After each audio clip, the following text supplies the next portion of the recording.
కంపెనీల తయారైన వస్తువుల ఖరీదు 10 రూపాయలైతే ఎంఆర్పి మాత్రం 150 అని ముద్దర ముద్దుతారు. అట్లెందుకు చేస్తారంటే ఆ వస్తువు తయారైన దగ్గర నుంచి ఆఖరి షాపుకు చేరి అక్కడ స్టోర్ చేసి అమ్మితే అందరికి లాభం రావాలి కాబట్టి 10 రూపాయల వస్తువు కస్టమర్ దగ్గరకు వచ్చేసరికి 150 అవుతుంది.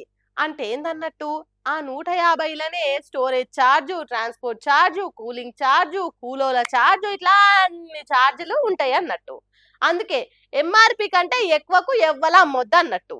కానీ సీఎం విజయ్ దళపతి ఏలుతున్న రాష్ట్రం తమిళనాడులా కథ అట్లా లేదట. తమిళనాడు సీఎం విజయ్ ఒక్కొక్క అడుగు వేసుకుంటే అందరి కష్టాలు తీర్చే పనులు చేస్తున్నాడు. అక్కడ పబ్లిక్ కూడా దళపతి విజయ్ మీద భరోసా కలుగుతున్నది. మరి అందరి బాధలు తీర్చే విజయ్ సార్కు నా ఆవేదన ఎందుకు చెప్పుకోవద్దు అనిపించిందో ఏమో.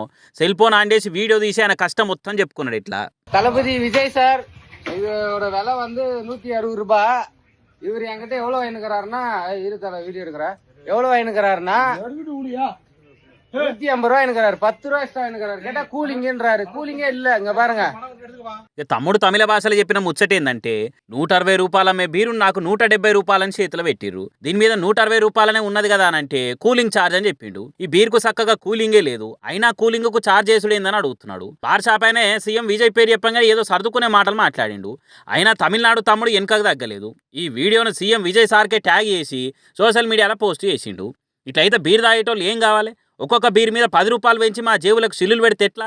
తమిళనాడు రాష్ట్రంలో తాగుబోతులు అనేటోళ్ళు సావాలన్నా బతకాలన్నా? అందరి తిప్పలు తీర్చే విజయ్ సారే మా తండ్లాట గురించి కూడా పట్టించుకోవాలి. తాగి తాగి తమిళనాడు సర్కారుకు పైసలు వచ్చేటట్టు చేసేది మేమే కాబట్టి మమ్మల్ని మంచి చూసుకోవాలి. మా మనోభావాలు దెబ్బతీస్తట్టు బార్ షాపులు చేయకుంటే గట్టి చర్యలు తీసుకోవాలన్నట్టు వీడియోలో చెప్పిండు. మరి బీర్ తాగేంత ఈడొచ్చిందా రాలేదా అనేది తెలియదు కానీ వీడియో తీసి విజయ్ సార్కు ట్యాగ్ చేసేంత తెలివి మాత్రం తమ్ముడికి బాగానే ఉన్నది. మరి చూడాలి సీఎం విజయ్ ఈ వీడియో మీద ఎటువంటి చర్యలు తీసుకుంటాడో ఏమో ముందు ముందు.